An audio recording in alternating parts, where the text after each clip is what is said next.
Hello and welcome to Chapter 15. We're getting kind of close to the end. We're only going to have 16, 17, and 18 is going to be all that's left after this week. We're talking about lipids in Chapter 15, by the way. Next week we'll go on to proteins. The week after that, nucleic acids, and after that we're going to do metabolism, especially where biological oxidations.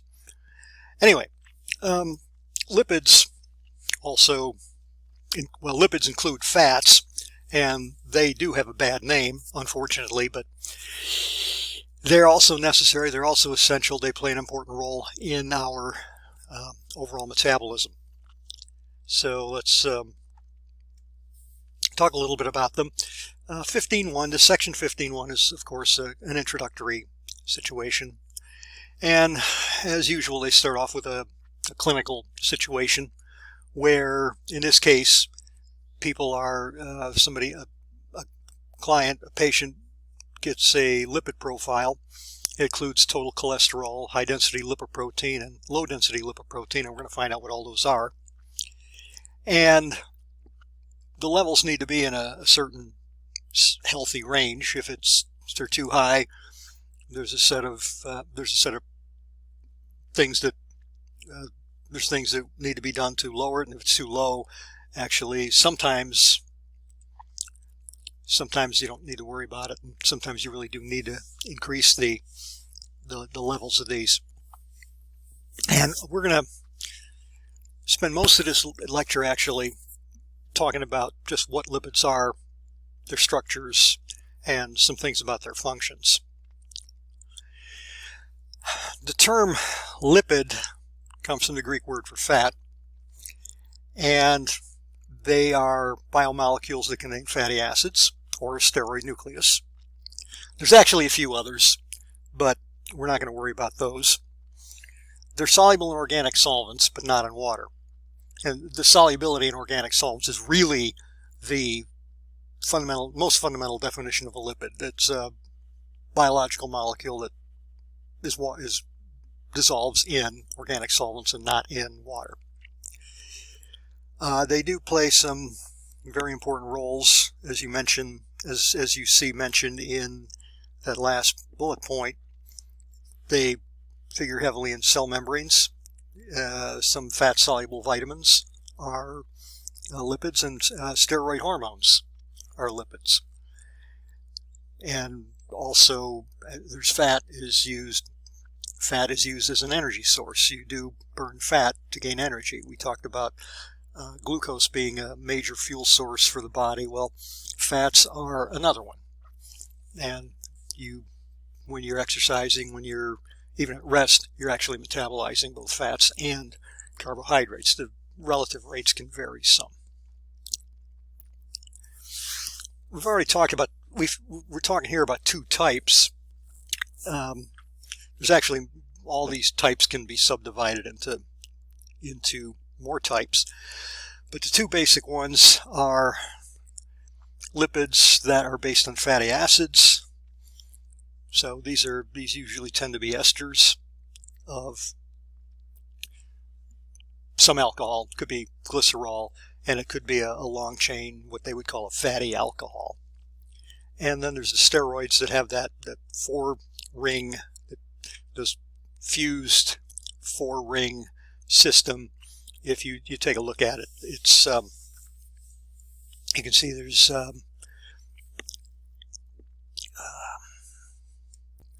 it's a 17 carbon system, and you see you have a 6-membered ring fused to another 6-membered ring, which is fused to another 6-membered ring, and that's fused to a 5-membered ring. That is the steroid nucleus, and there's quite a few steroids around. Cholesterol is one of them. There's various others. These performance-enhancing drugs, anabolic steroids, and there's also sex hormones, testosterone, the estrogens, and so forth. There's there's synthetic steroids that are used as anti-inflammatory agents. They have a lot of uses. Okay, they have a lot of functions. Some of them there's some steroid hormones as well, as I mentioned. So they're a fairly diverse group. And then, of course, there's cholesterol.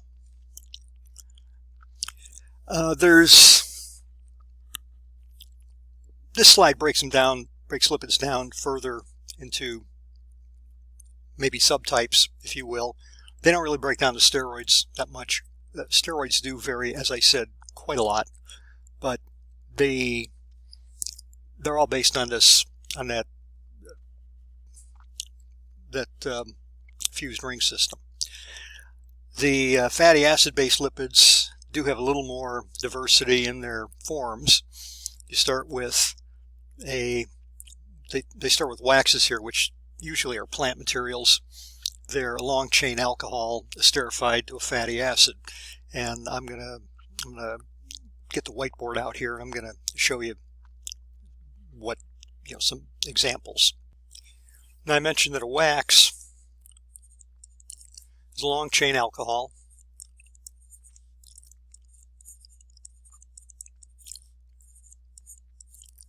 And a fatty acid.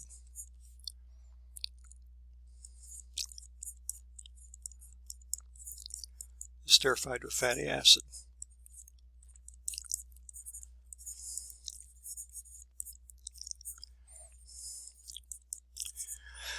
Now, we really haven't defined fatty acids yet. We're going to talk more about them in the next section. But a fatty acid, it's actually quite simple. It's simply a long chain carboxylic acid.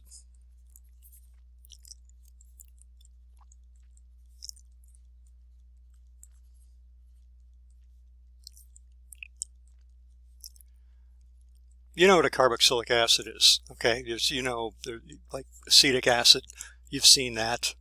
And you remember your text used this C2H3O2 earlier on, but this structure that I'm running the cursor around gives you a little more structural information, so we're going to go with that from now on. Anyway, acetic acid is what's actually not quite the simplest carboxylic acid. That would be formic acid. But if we look at the structures of these acids, let's say we have we go up to, well, the next one up is propionic acid, but we're not going to talk about that one. Let's C2CO2H. Okay, this is acetic. This is butanoic, as you know. And then we go up in by increments of 2 carbon atoms. And this is important to remember.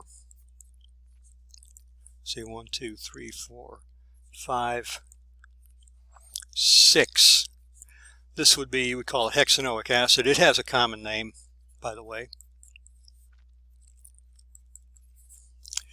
This is caproic acid.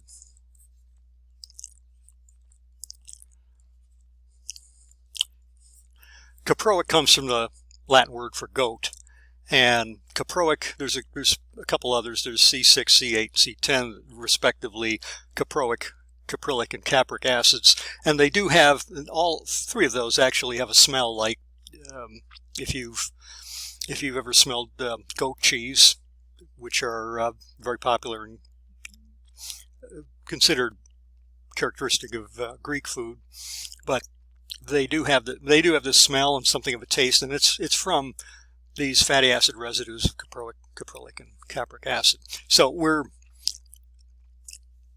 these things get longer and longer and longer, and the typical ones are C18, C20. So, and we'll see those shortly. So we've got these, but let's actually take a long chain fatty acid, and I'll have to draw this out, so I'll stop the recording so I can get this thing drawn. Okay, so what I drew here is what's called myristic acid. This is a carbon C14. Now I'm going to mention this about fatty acids right now.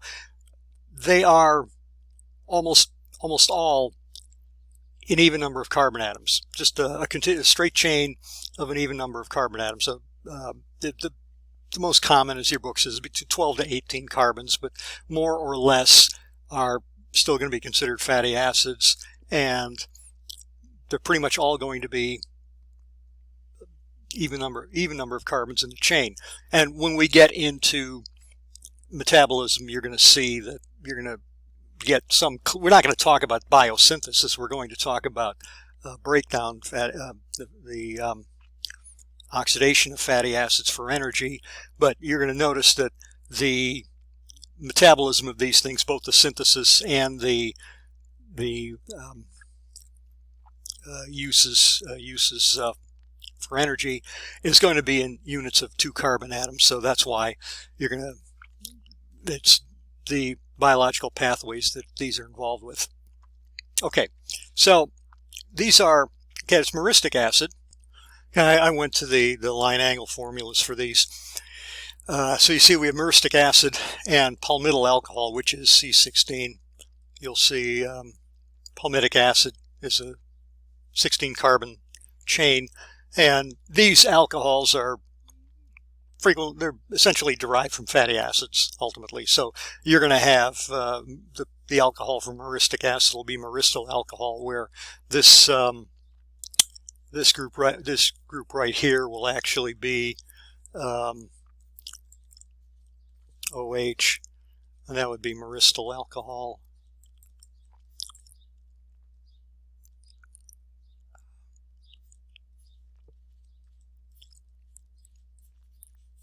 Anyway, but you get the idea. If you form an ester of these two things, you're going to have just a moment here. What you're going to end up with is, if you know what an ester is. Well, let's just, I'll let you figure out this this whole structure for now. We'll be talking about these things later on in the chapter, but let's say this is C13H 2627, I think, COO,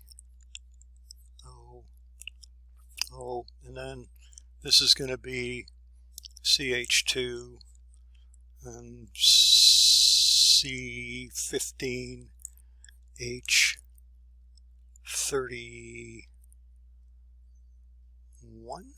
No. Yeah, C15H31. It's going to be this whole, the C15 thing, that's this whole chain, which I'm outlining here. Let me do something differently here. Let me highlight this instead.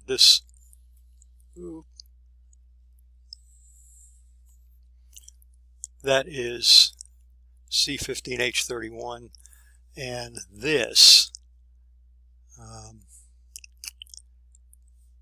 is going to be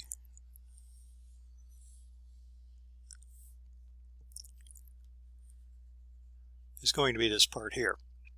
Okay, that's not as, it's probably easier to have this printed with use typesetting, and that actually does happen in your text, so don't worry too much about this. It's going to be you'll get it. Anyway, that's a wax.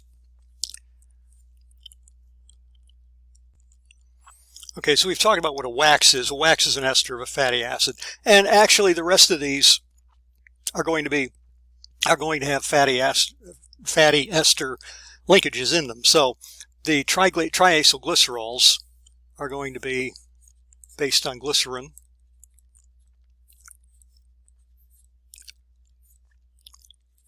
They are esters, just like waxes, but they're triesters.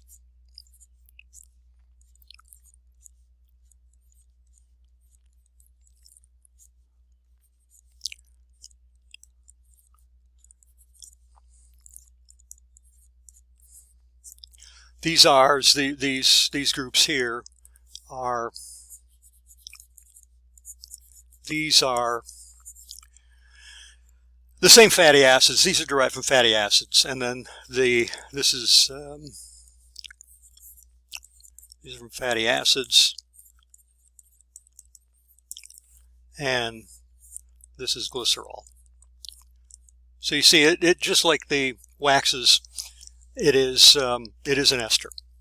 Now, when we get into these others, there's glycerol phospholipids, and I'll let me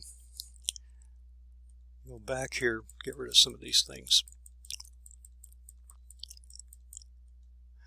Glycerol phospholipids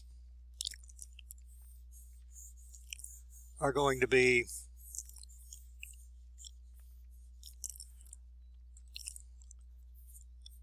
similar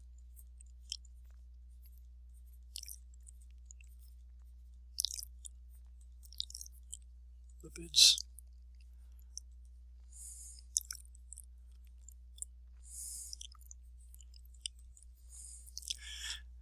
They're going to have the same backbone, with the exception that this thing here is going to be gone,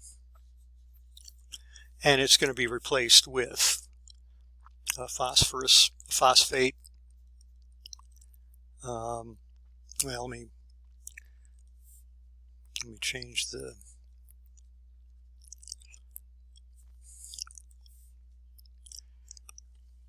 I'm going to see. Let me take a look, see how your book does it. I don't want to confuse. Okay, there's a couple of different ways of drawing this this phosphorus, and the way your book has it is like this, and hydroxyl here, and this is going to be this oxygen is going to be attached to some amino alcohol.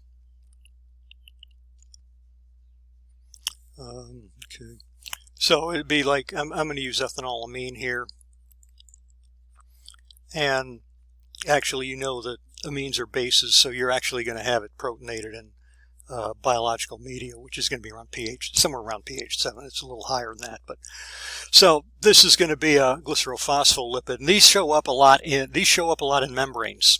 Okay, and we're going to talk more about them when we get into those specific sections. Now, they also mention sphingomyelins or sphingomyelins, yeah. Sphingomyelins, you might say sphingolipids, something like that. And they're based on a compound called sphingosine, which we'll see the structure when we talk about those. But it's actually a complicated molecule, and drawing it out is going to take some time. But this is basically the bottom line. This is really what lipids are about. So we've gone through these, and there's they've got a learning check here, so we can go that. There's, lipids are characterized by the presence of fatty acids or a steroid nucleus, which type is described by the following. I got caught in class. We went through this section last Monday towards the end of class, and I kind of got caught on that, but we'll see why. I'll tell you how I got caught and see why. The carbonyl group was the issue. But anyway, it contains a fused four-membered ring system. Well, remember, fused four-membered ring system, those are the steroids, contains long carbon chains. Well, that would be fatty acids. That would be fatty acids. And includes carbonyl groups. So that's going to be fatty acids. If you see the structures of all these steroids, you're going to see a lot of them have carbonyl groups, so it's easy to say, well, that they include carbonyl groups too. Well, not quite, because they don't all have carbonyl groups. There's that, and then there's the steroids and fatty acids, and then another one, which is not a characteristic of lipids. Well, carboxylic acid group contain a four-membered ring structure, soluble in water, mostly polar. Well, they're not soluble in water. All right, they're just not. In fact, that is the characteristic of lipids. So the others may contain a carboxylic acid group. Well, they can, four-membered ring structure, structure, yes, they can, mostly nonpolar. Okay, soluble in water, that is not a characteristic. That's going to be the only correct answer for that one. So we have the answer C. Okay, so that is all of section 15.1.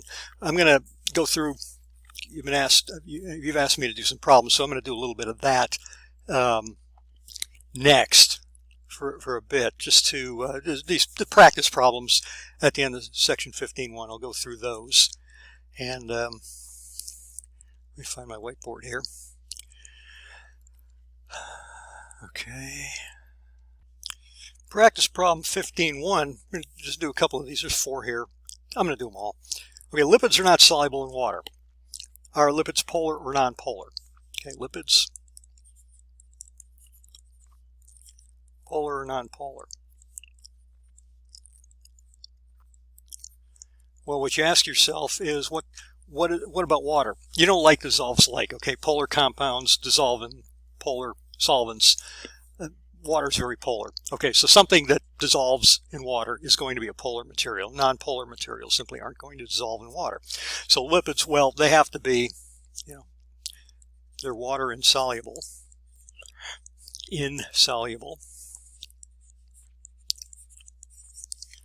So they're nonpolar. That's what you'd say. Ooh.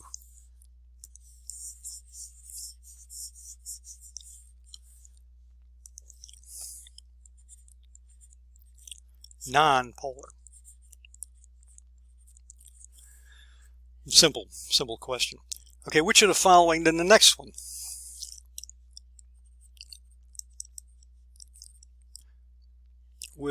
Let's say, which of the following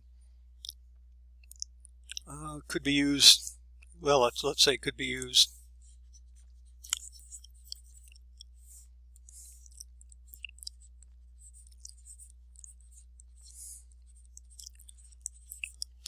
to dissolve an oil stain.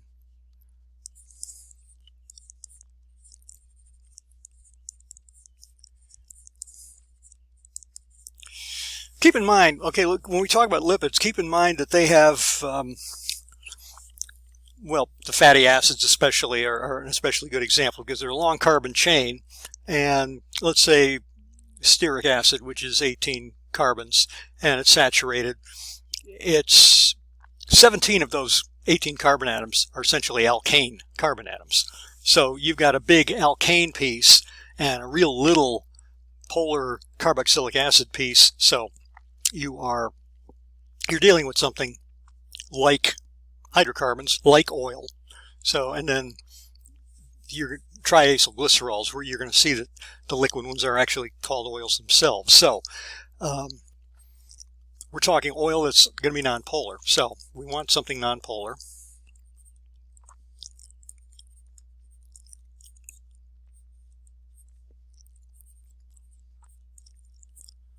Right. And the choices they give you are water,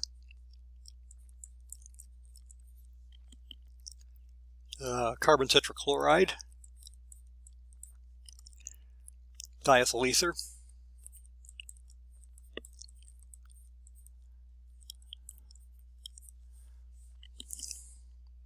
benzene,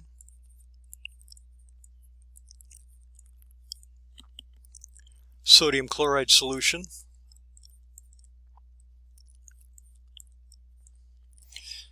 and that's it. Those are the 5 that they give.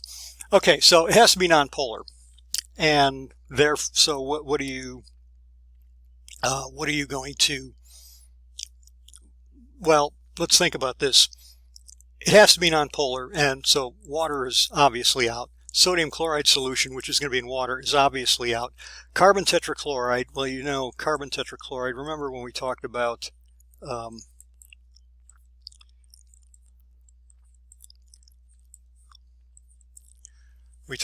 these polar bond dipoles canceling out. This thing is nonpolar. Okay, so that's nonpolar. You also know that benzene is nonpolar.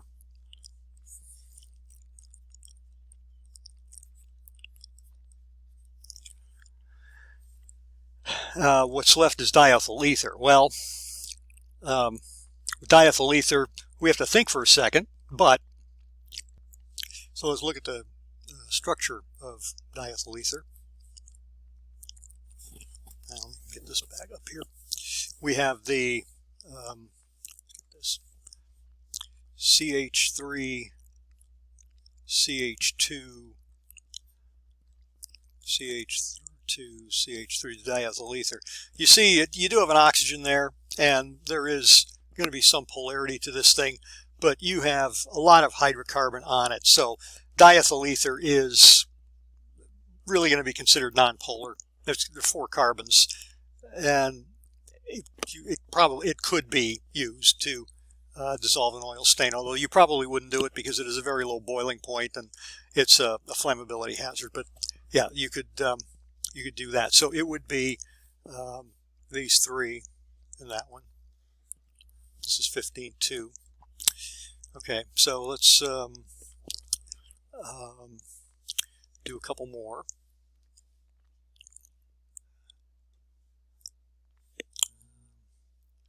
I'm going to get rid of this one. Go to here. Take a look at 15.3.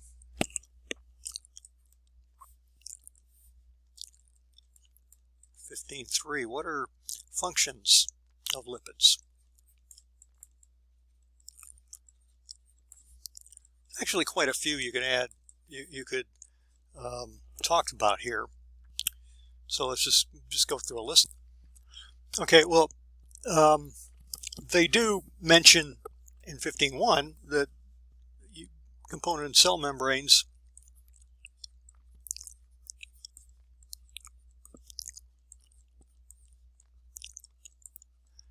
that's one,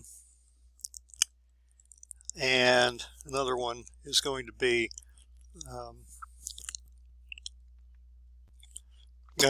another one they mentioned, and these are in the back, but you're also going to see later on there's energy storage, energy source,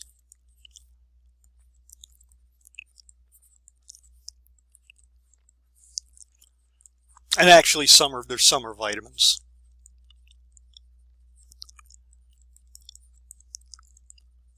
Or derived from them.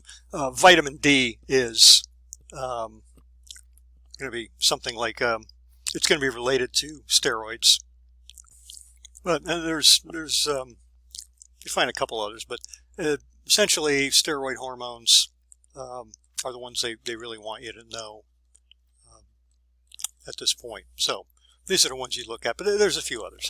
Okay, so that's oh, there is one more. What are some of the different kinds of lipids? 15.4.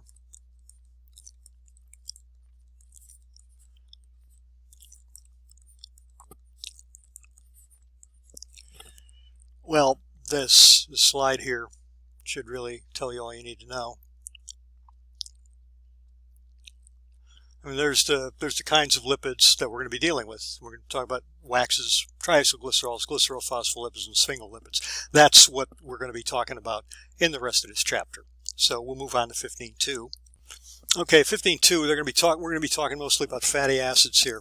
Entirely about fatty acids in this particular section. This is 15.2. You've already gotten something of an introduction to these things, so this is going to be a review from last time, in part. One of the key structural features, well, one of the key distinctions between a couple different types of fatty acids, namely saturated and unsaturated, is that saturated fatty acids, which means they don't have any double bonds in them. You'll see what they are. We're going to show you some structures. They will form, well, they have high melting points because they can solidify really easily because they're long and straight. They're long chains. They fit together well. They fit together well, and so it's easy to make solids out of them. It's easy to get them into the solid state, and therefore they also melt at a higher temperature than unsaturated fatty acids.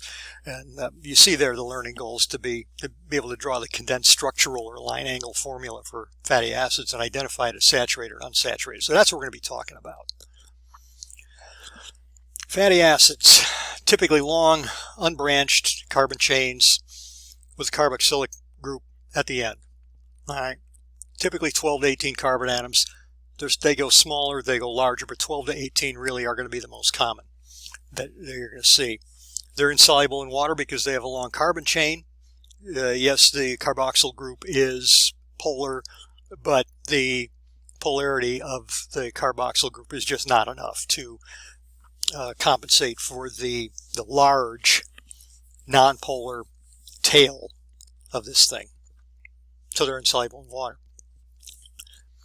They're saturated when they don't contain carbon-carbon double bonds, unsaturated when they do contain carbon-carbon double bonds.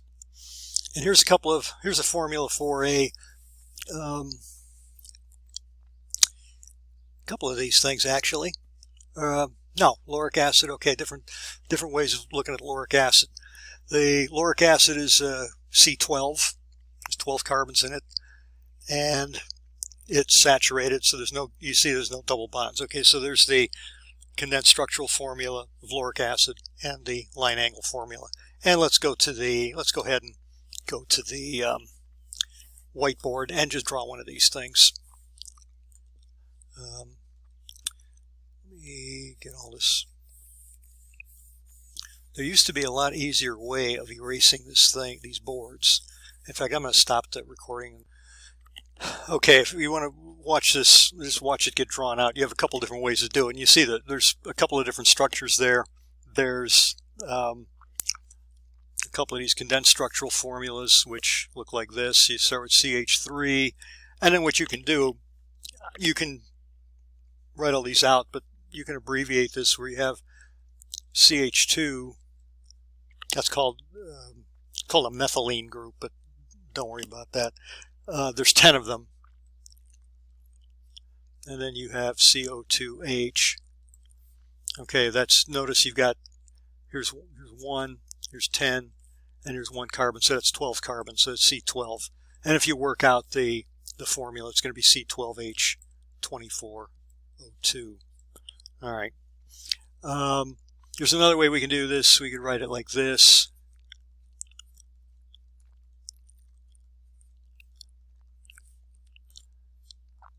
We could draw out the carboxyl group. Okay, and then we could draw this long formula out. So let's do it here. CH3, CH2. That's 2, 3, 4, 5, 6,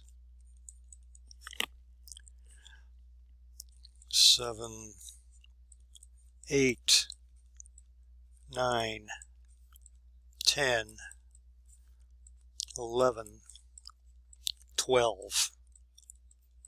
Okay, there's that. And then we could also do the line angle formula. So there's 2, 4, 6, 8, 10, 12, and CO2 at the end here, CO2H. Okay, and these are all lauric acid.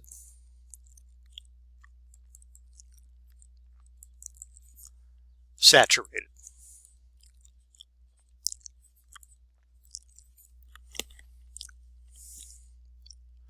Okay, so saturated.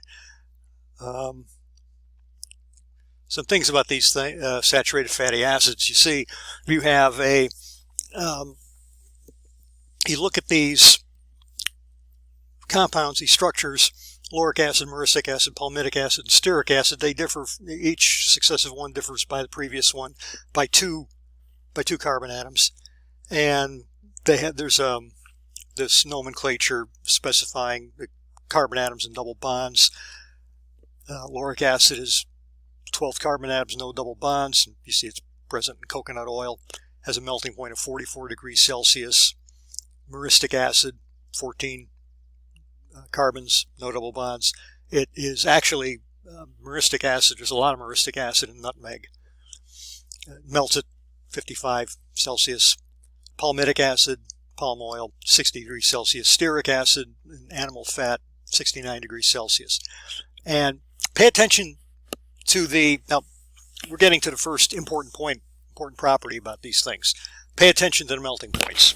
All right, pay attention to the melting points, because we're going to look at unsaturated fatty acids next. See, unsaturated fatty acids have a double bond in them. Okay, they have a double bond. Now, palmitoleic acid has 16 carbons. Remember, palmitic acid. Let's look at the palmitic acid. Look at palmitic acid there, right? Where's my cursor? I don't know if you can see palmitic acid, 16 carbons, no double bond, 63 degrees Celsius, it melts. And palmitoleic acid, it melts at 0 degrees Celsius. Okay, so that's a difference of 44 degrees Celsius, 44 degrees lower. Oleic acid, well, stearic acid, you recall, is the C18 saturated acid. It melts at 69 degrees. So you're talking about 40-something degrees lower melting point for adding one double bond in there. There's and if you look at these structures here, these double bonds, you can see they're drawn in the cis configuration. That means the like groups are on the same side of the double bond instead of being across it as it would be in the trans. There are trans fatty acids, though. There's one called vaccinic acid, which I'm pretty sure they give you the name of this thing. I don't see it in the text and right around here, but I'm pretty sure it's there. I'm going to give you the name anyway. There's a okay, they call it transoleic acid, but it does have another name. But let me see if I can put this in here.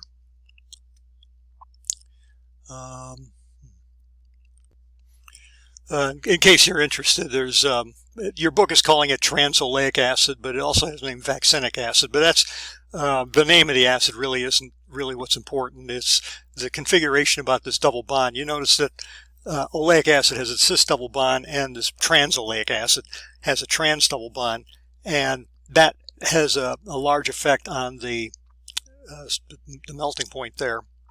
Not to mention that the trans acid, you've probably heard of trans fatty acids, that they're not good for you, and this is a trans fatty acid. So we don't have that here. I know it's there somewhere. Just give me a moment. Oh, here's a slide I put in, and you see the vaccinic acid, which is transoleic. This is transoleic acid. Let me do something with that.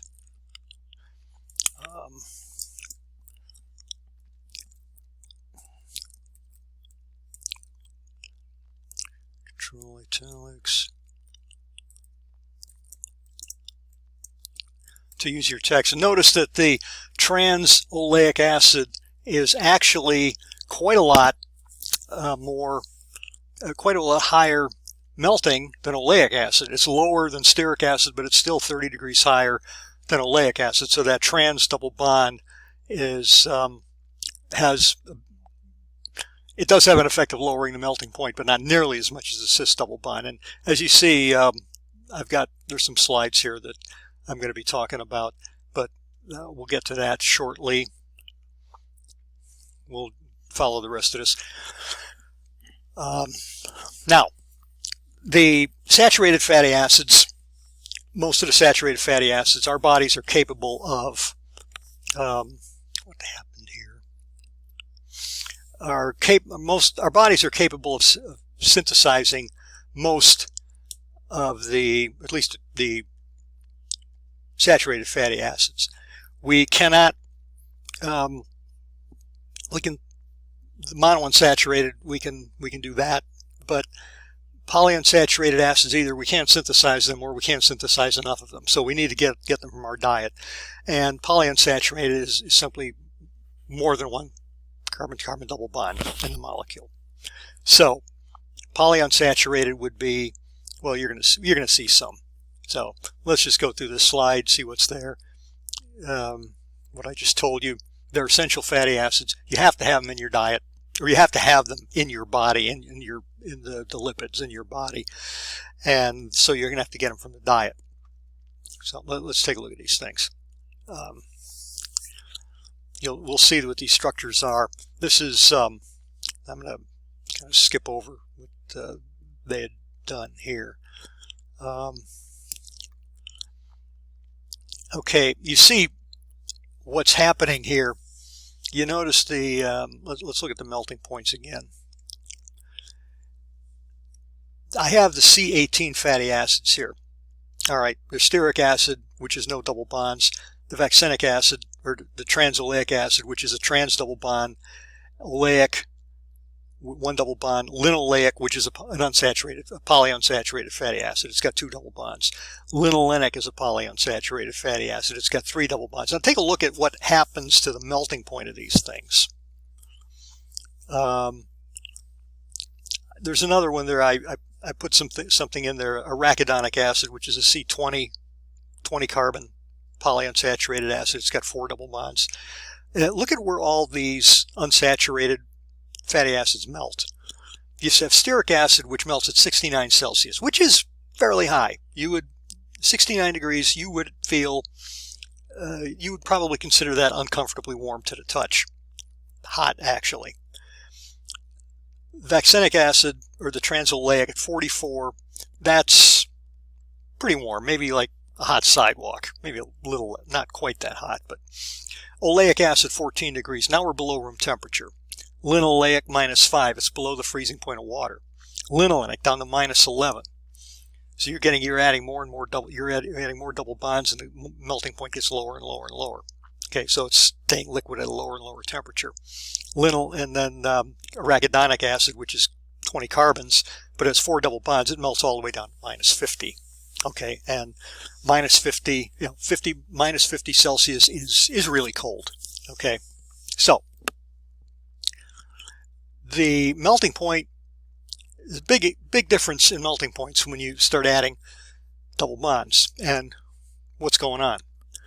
Okay, well, saturated fatty acids have only single bonds, and these bonds can rotate. Okay, so they're not necessarily completely straight all the time, but the most common configuration, the most stable configuration, is going to be almost linear like that. Okay, a zigzag line. It's not linear, but they are. I think you can probably see on my what's being recorded here an upcoming slide, and you already saw that, where you put the double bonds in and it starts changing the shape of the molecule. So let's kind of go on. This stuff. Okay, something like this. This is going to be able to fit really nicely into a solid. You could call it a crystal structure, but it's nice orderly structure. Everything fits in.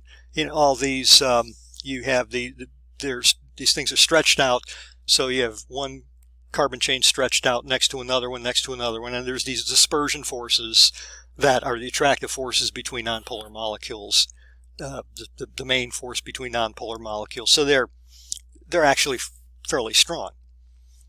So these things have higher melting points. All right, well, when you put a double bond in them, you get this kink in the chain, and you can't fit them together as nicely and as neatly as there's the potato chip analogy. You see, there's probably Pringles, unless other people make similar things too now.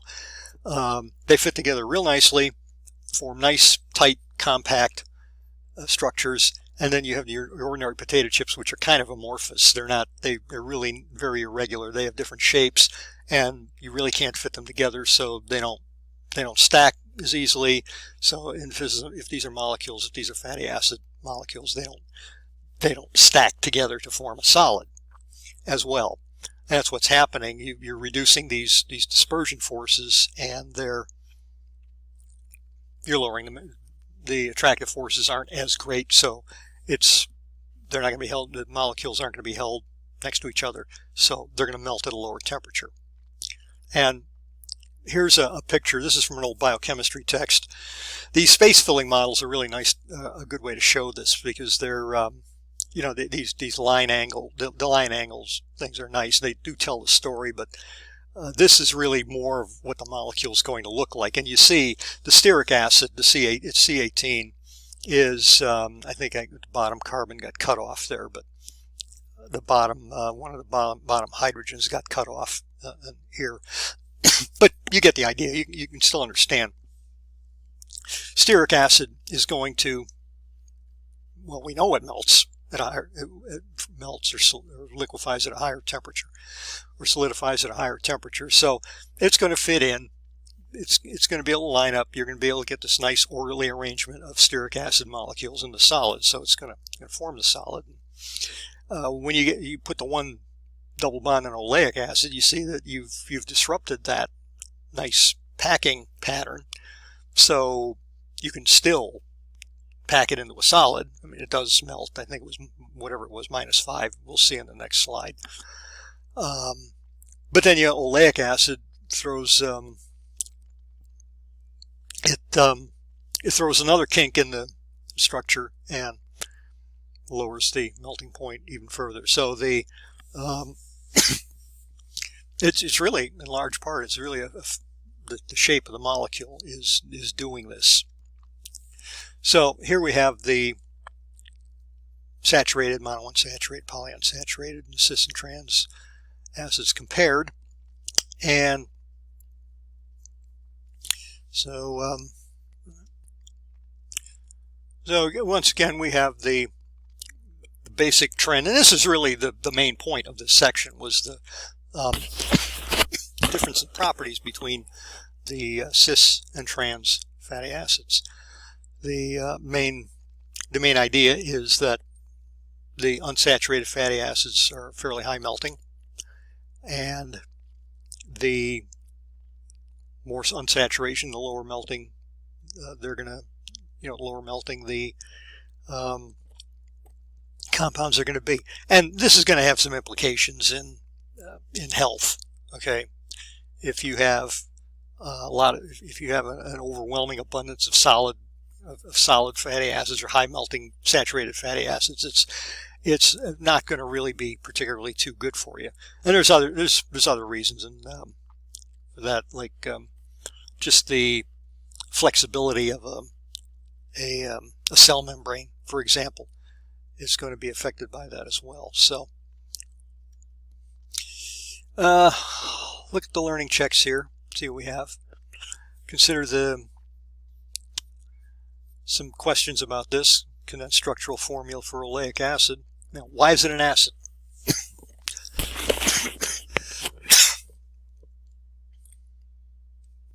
Okay, I hadn't seen vaccinic acid mentioned in your text, but actually this problem in your text does give you vaccinic acid, not oleic acid.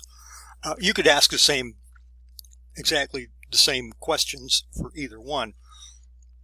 The textbook uses vaccinic acid. This is oleic acid. Okay, why is a molecule an acid? Well, the reason, let's go here.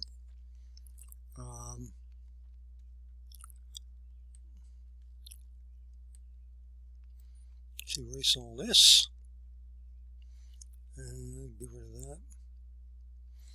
Okay. We have, why is it an acid?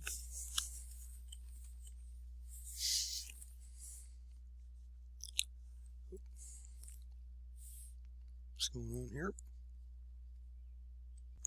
Okay, why is this thing, this acid an acid? Well, remember, I'm not gonna, go in the details here of, for this part, why an acid.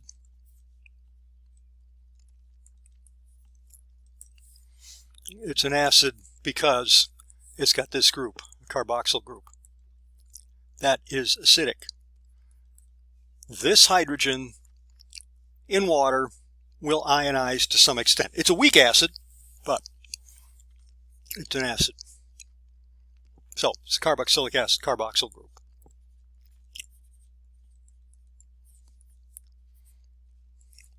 If you have your text, sample problem 15.1, it's the same problem as this. They just call it vaccinic acid, and this one they call oleic acid. How many carbon atoms? Well, you have to count them.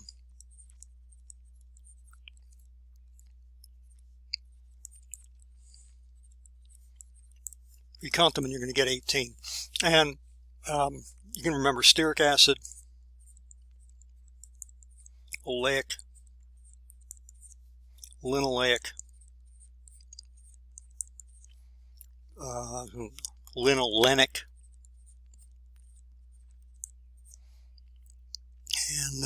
and vaccinic are all 18 carbons.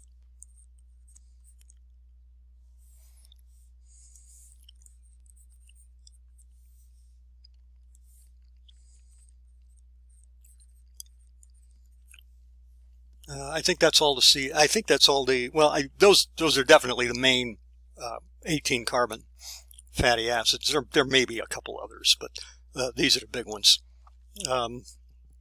Okay, so that's the next one. That would be B. How many carbon atoms? And is the fatty acid saturated, monounsaturated, or polyunsaturated? Well, if we go back here, you see there's one double bond. That's one double bond. So it is monounsaturated. And is it likely to be a solid or liquid at room temperature? They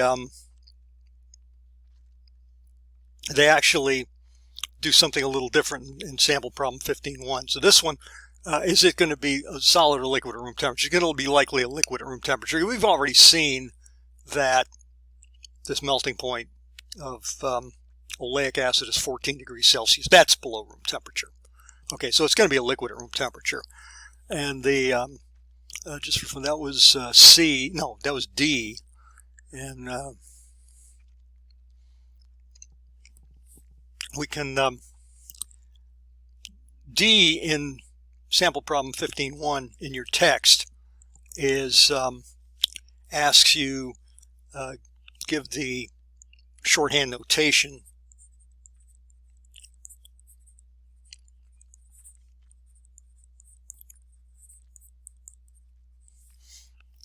which is going to be, for this thing, it's going to be 18.1. Remember that. Okay. Oleic acid is going to be the same. So, let's see, there's a trans double bond in here as well. I'll do this. 2, 4, 6, 8, 10, 12, 14, 16, 18, and then 1, 2, 3, 4, 5, 6, 7, 8, 9. So it's going to be, the double bond's going to be there, and that's going to be in the trans oleic acid.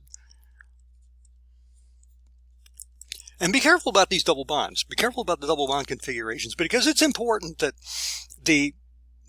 you understand that except for this particular one, this transoleic or vaccinic acid, except for this one, you're not going to encounter any other trans double bonds. All right. So, well, you see in some of the structures you see trans double bonds, but those aren't the fatty acids. Those do more chemistry, and we'll see that in a moment here. Okay, let's go and see what's next. E, would it be soluble in water? No, it's not going to be soluble in water. You remember some rules when we were talking about organic chemicals or organic compounds. It's going to be, depending, it could be, somewhere around, solubility is going to cut off somewhere between 4 and 6 carbons, depending on the functional group. This is not going to be soluble in water. All right. And they, 18 carbons, and makes it insoluble in water. Okay. There's prostaglandins. They finish up with prostaglandins here. And they're hormone-like substances. They're produced in cells, and they're called eicosanoids. They're formed from arachidonic acid. And I think arachidonic acid, arachidonic acid, actually there is a structure of this coming up. Eicosane is a 20-carbon alkane, and so an eicosanoic acid is going to be it's going to be a 20-carbon acid. Arachidonic acid is the acid that we use. That's a common name. That's not an IUPAC name. You know, we went and taught you IUPAC nomenclature, and you got to do it for 1 week, and now we're off we're talking about compounds that have their own common names. And I mean, you could name this by the IUPAC system, but it's really, IUPAC can be rather tedious too and difficult. And so you pretty much have to remember these structures. You know, arachidonic acid, 20 carbons, and I think 4 or 5 double bonds. Okay, they're prostaglandins. They're based on 20 carbon fatty acid, arachidonic acid, and they form a 5-membered ring, and they have many functions. They can lower or raise blood pressure. They can stimulate contraction, relaxation of the smooth muscle of the uterus. They can function in pain and inflammation and things like that. So they have quite a few things they do. And here you see one of the examples. When tissues are injured, arachidonic acid is converted to prostaglandins that produce inflammation and pain in the area. So you see the steps. Let me blow this up a bit, and so you can see this a little better.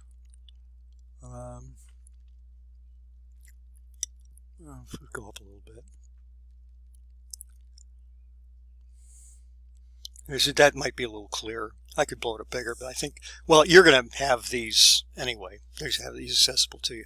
But you see what happens with arachidonic acid.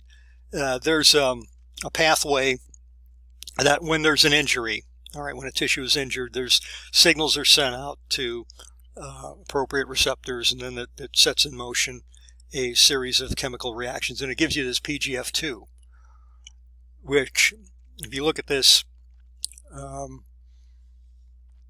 if you look at the structure, you really, the 20 carbon chain is still there, but now you've got some, you formed a ring. Let's get the whiteboard out.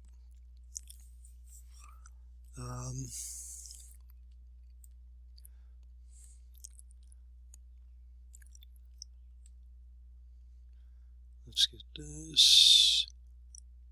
Okay, that zapped it. Let's get rid of that. Okay, with that. Okay, let's take a look at the arachidonic acid here. Let's draw this out. I think you can see why they put the structure the way they did. This is gonna take me a little bit. Let me stop the record. Okay, you can see we have arachidonic acid.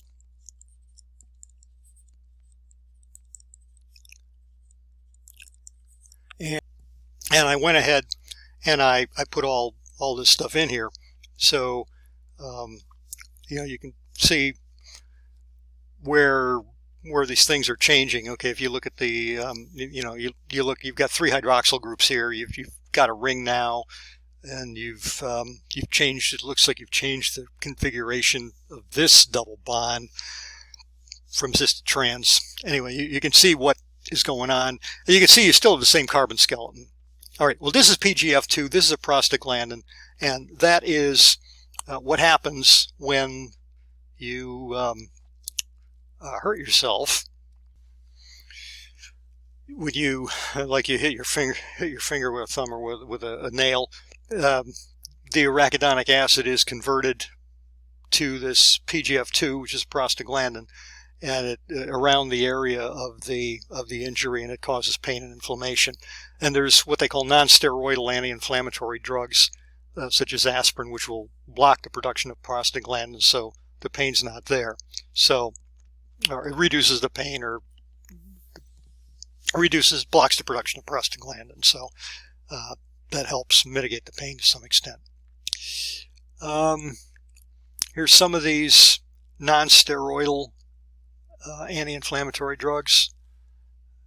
These are over the counter. They may be over the, I know aspirin's over the counter, ibuprofen's over the counter, naproxen, I guess that is too. But they will do this. They'll block prostaglandin production and decrease pain that way.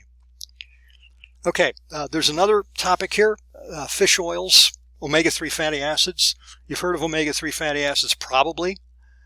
They are recognized as being more beneficial than definitely, well, unsaturated fats are healthier than saturated fats in general.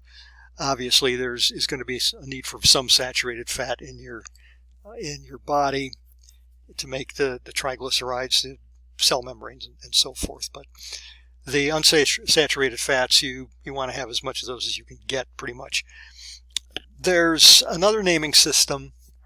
It's the omega system, where you start at the end of the molecule, the far end farthest from the carboxyl group, and number that is 1, and then count in, and where the first double bond starts is going to define what kind of omega, what acid it's going to be. Linoleic acid, as you see here, is an omega-6 fatty acid. Starting at the end of the chain, you count in by 6, you're going to be at the 6th carbon, the last double bond actually, in the old numbering system, but from the end of the chain you get to a double bond at the 6th carbon in. Arachidonic acid, if you count all these carbons, you're going to find that yes, this is also an omega-6. Do we have linoleic acid? Was that there? Yeah, linoleic acid, and I guess this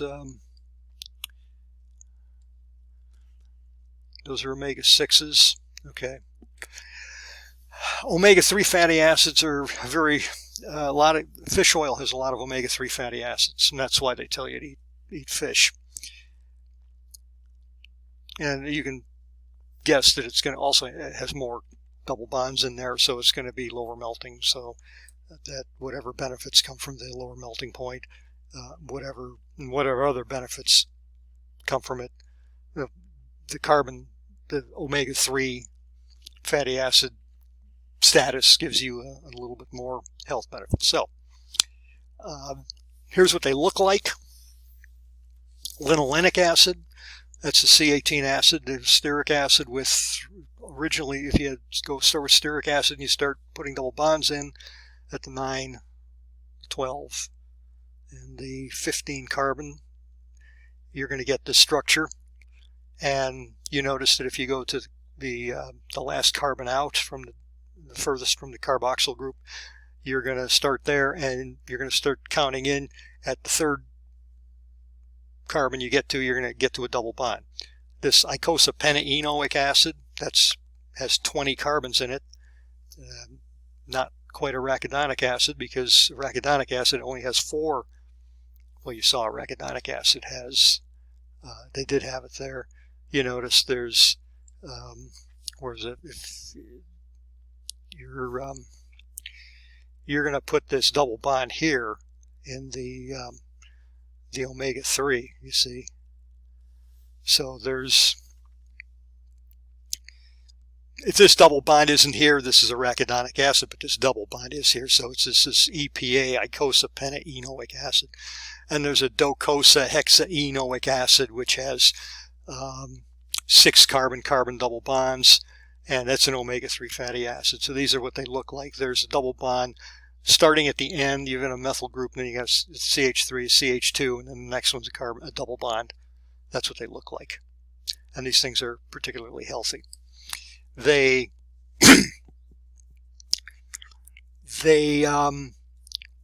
play a role apparently in avoiding preventing atherosclerosis and heart disease. You see here, cholesterol forms plaques that adhere to the walls of blood vessels, and that's not good. And the blood pressure rises because the blood has to squeeze through a smaller opening in the blood vessel. And not only that, but the blood vessels aren't as flexible anymore either. So you have, you can get more plaque forming. There's possibly blood clots blocking the blood vessels, causing a heart attack. And then, of course, you can also have some situation where actually you might actually rupture the blood vessel itself rather than blocking it. And omega-3 fatty acids lower the tendency of these blood platelets to stick together, so you don't get blood clots quite as easily. So, learning check here. Label these acids as saturated, monounsaturated, or polyunsaturated. Well, linolenic, palmitoleic, and stearic. Well, you really should know these structures, and you already know. You learned stearic is linolenic, olenic acid, and linolenic acid, and you're just increasing like stearic, oleic, linoleic, and linolenic acid. Well, linolenic acid is three double bonds, so it's polyunsaturated. Palmitoleic, there's the names don't necessarily tell you how many double bonds there are. You pretty much have to know. But linolenic acid is 3 double bonds because you start with oleic, linoleic, and then linolenic. Palmitoleic is 1 double bond, so it's monounsaturated. Stearic acid, that is saturated, and that's going to have no double bonds. It's going to be saturated. So there we have the answers there. Okay, this is